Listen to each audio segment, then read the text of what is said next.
Troisième et dernière partie de l'Africa Newsroom. Nous sommes toujours en compagnie de Cecilia Wilson, qui est politologue, Mélissa Maneli, qui est fondatrice et dirigeante du cabinet de conseil international Audivita Solutions, et notre éditorialiste Daouda Tal.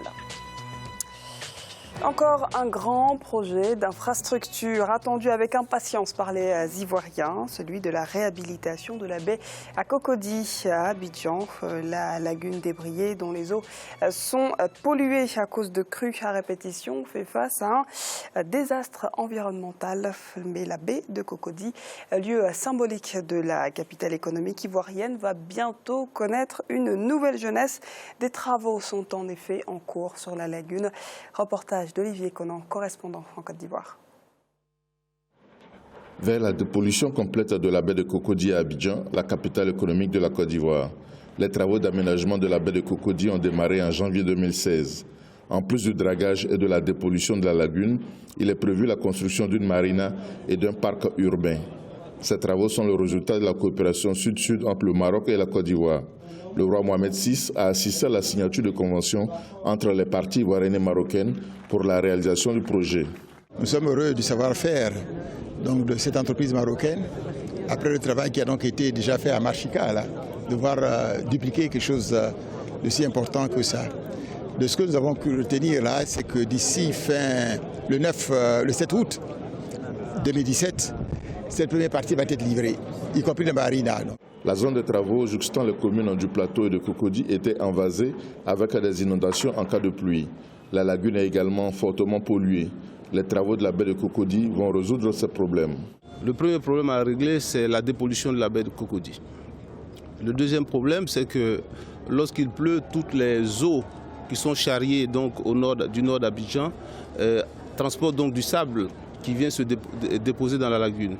Donc on va construire des barrages de sorte à pouvoir bloquer ces terres-là loin donc, de la baie de Cocody. La dépollution de la baie de Cocody est prévue s'achever au mois d'août 2017. La livraison de l'ensemble des infrastructures du projet, y compris un pont, est prévue en 2020. Selon le ministre des Infrastructures économiques, des études complémentaires sont nécessaires avant d'avoir le coût définitif des travaux de la baie de Cocody, estimé pour le moment à 280 milliards de francs CFA. 280 milliards de francs CFA, un grand projet. Donc, il illustre finalement la présence de plus en plus forte du Maroc en Côte d'Ivoire. Est-ce que cette réhabilitation de la baie de Cocody, Madame Wilson, vous paraît être le symbole du rapprochement entre le Maroc et la Côte d'Ivoire? C'est très clair. Il est très clair que, que le Royaume du Maroc aujourd'hui tente de se rapprocher de ses pairs ouest-africains. Il n'y a pas que ça, il y a eu aussi la demande très récente du Royaume du Maroc d'intégrer la CEDEAO. Le Maroc a le droit de demander d'ailleurs d'intégrer la CEDEAO parce que toutes les conditions géographiques sont remplies. Et il y a eu son retour très récent dans l'Union africaine. Donc clairement, le Maroc a l'intention de jouer un rôle de puissance continentale. Daouda, annoncé pour seulement 4 jours, le souverain marocain Mohamed VI est finalement à Abidjan depuis plus d'une semaine. Concrètement, est-ce que cette visite signifie qu'elle est de plus en plus fructueuse, notamment du point de vue économique pour le pays ? Oui, je pense qu'il y a un certain nombre d'accords de coopération qui sont bénéfiques pour la Côte d'Ivoire.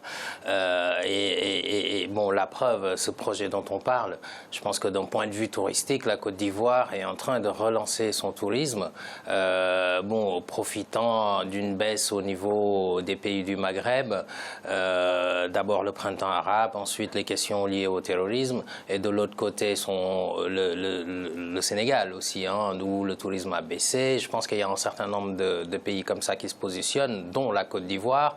Air Côte d'Ivoire est relancé également. Et je crois que ce projet va y contribuer à redorer l'image de cette ville d'Abidjan. Et rappelons que d'un point de vue touristique, il faut dire que le tourisme va augmenter quasiment deux fois plus vite que la moyenne mondiale en Afrique, malgré tout ce qu'on dit sur les questions sécuritaires, etc. Et en termes d'impact, c'est important, parce que si on arrive à connecter l'ensemble des autres secteurs au grand secteur touristique, ça peut permettre de démultiplier les impacts et créer des emplois, etc. Et je pense que l'enjeu est là. Pour terminer plus globalement sur la coopération Maroc-Côte d'Ivoire, je pense qu'elle est en marche et je remarquerai que le roi Mohamed VI nous habitue maintenant à des visites de très long séjour, une semaine en Côte d'Ivoire, ça a été une semaine au Sénégal également. C'est d'un genre nouveau pour un chef d'État d'arriver et de rester une semaine dans un pays et de se familiariser. Bon, espérons que ce soit profitable des deux côtés. On va à présent parler du Togo où le bras de fer se poursuit donc entre le gouvernement et les enseignants. Les récentes négociations n'ont débouché à aucun accord. Les enseignants qui réclament de meilleures conditions de travail reprennent la grève.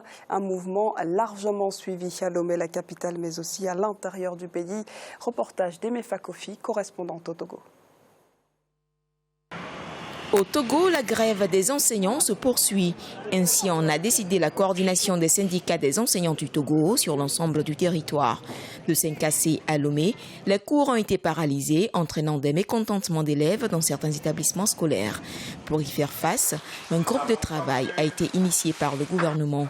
Depuis le début de la crise, une dizaine de séances a été organisée par les représentants du gouvernement et ceux d'enseignants.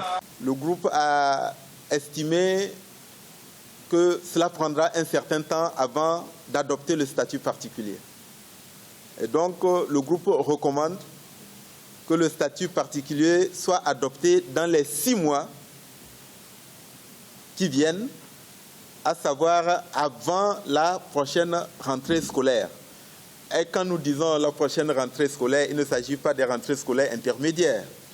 C'est la prochaine grande rentrée scolaire. Le groupe de travail, à l'issue de la conclusion des travaux, demande également qu'une trêve de 2 semaines soit observée par des enseignants grévistes. Une trêve durant laquelle le groupe de travail souhaiterait qu'une solution soit trouvée par le gouvernement à la question de la prime de la fonction enseignante. Ces conclusions ne rassurent pas la coordination des syndicats des enseignants du Togo. Nous venons d'accorder 2 semaines pour les discussions. Au sortir de ces 2 semaines, nous n'avons pas eu satisfaction. Ça va continuer jusqu'à quand nous disons plutôt que nous souhaitons que le gouvernement puisse trouver des solutions rapidement pour que le calme puisse revenir. Au Togo, les cours sont paralysés depuis octobre 2016. Aujourd'hui, la grève ne s'est pas arrêtée qu'à la coordination des syndicats des enseignants du Togo. Elle s'est étendue à d'autres mouvements syndicaux, à l'instar de la Fédération des syndicats de l'éducation nationale. Madame Wilson, au Togo, se dirige-t-on finalement vers une année scolaire similaire à celle de 2013, une année blanche? Il y a de très forts risques. Alors ça arrive souvent au Togo parce que l'éducation, c'est vraiment un chantier. Il faut dire ce qui est. L'éducation, c'est un chantier, même si l'école a été déclarée gratuite, je crois, à l'école primaire, par la loi. Les enseignants ne sont pas rémunérés, les parents se cotisent pour les rémunérer. Donc il est clair qu'il y aura beaucoup de problèmes tant qu'il n'y a pas de réformes structurelles de fond qui sont prises pour l'éducation. C'est une grève justifiée, d'après vous? Oui.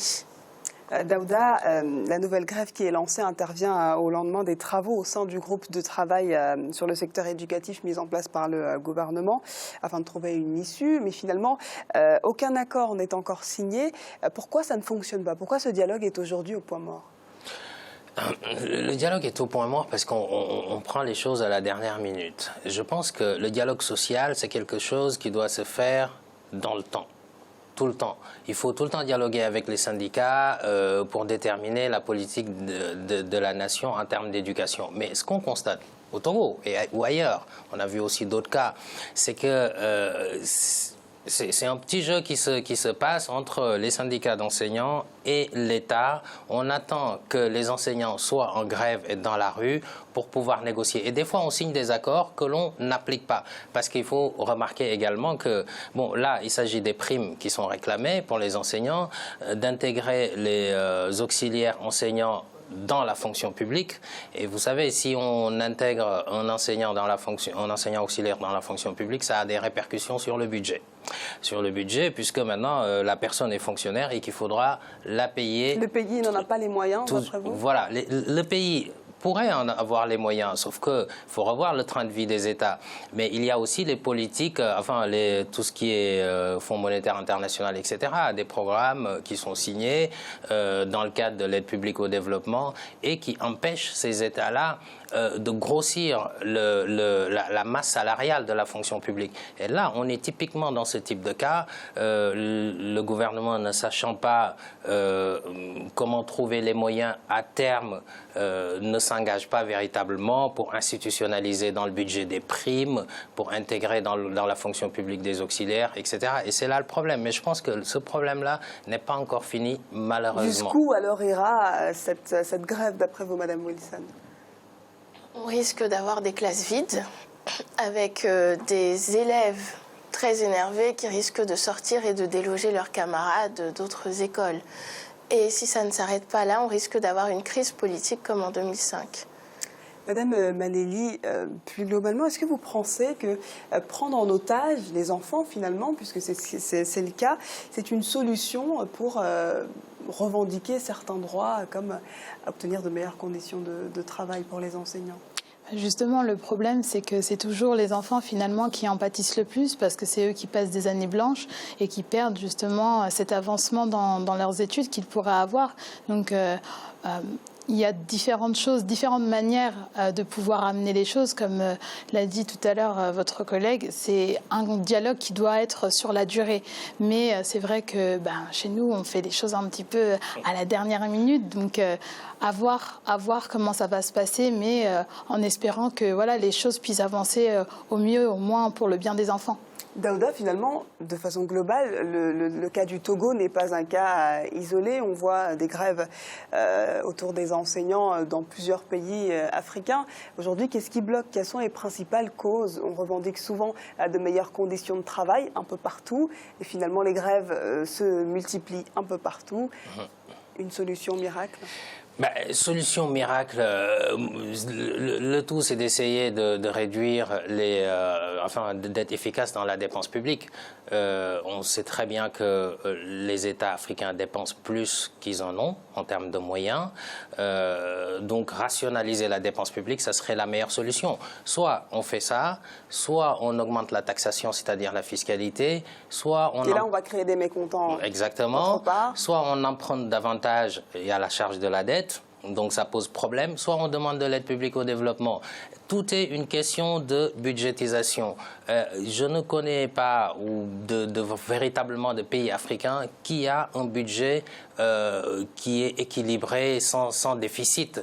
Et alors vous avez des dépenses d'un côté, vous avez des recettes de l'autre. Si vos recettes sont inférieures à vos dépenses, vous êtes obligé de trouver les moyens pour combler. Alors, étant donné que les budgets sont déficitaires dans un premier temps, c'est là la difficulté. Les États ne vont pas encore s'engager pour embaucher des enseignants, institutionnaliser des primes, etc. Mais par contre, tout est une question de priorité. Je trouve que l'éducation, c'est la priorité des priorités. Une nation ne se développe pas sans un peuple bien formé. Et donc, il n'y a pas de prétexte. Il faut aider l'éducation, il faut financer l'éducation. Je pense Madame Wilson, est-ce que vous pensez, vous aussi, que l'éducation semble un peu, finalement, minimisée au sein du continent? Oui. L'éducation et la santé, ce sont vraiment deux pôles très importants. Et ça, je pense qu'il y a certains États qui l'ont compris, comme le Rwanda. Merci pour toutes ces précisions. C'est à présent la fin de cette émission. Le dossier de ce mercredi sera consacré à l'avocate mauritanienne, la première personne du continent africain à avoir obtenu le prix international des droits de l'homme de Nuremberg en 1999. Elle, c'est Fatimata Mbaye. Merci donc à Cécilia Wilson, vous êtes politologue. Merci à vous. Merci également à Mélissa Manelli, fondatrice et dirigeante du cabinet de conseil international Audivita Solutions. Merci beaucoup pour l'opportunité. Et merci à vous, Daouda Tall, éditorialiste d'Africa 24. Merci Gara, plaisir renouvelé, partagé. Bonsoir à toutes et à tous. Et merci à vous de nous avoir suivis. Restez sur Africa 24 dans un instant, la suite de nos programmes.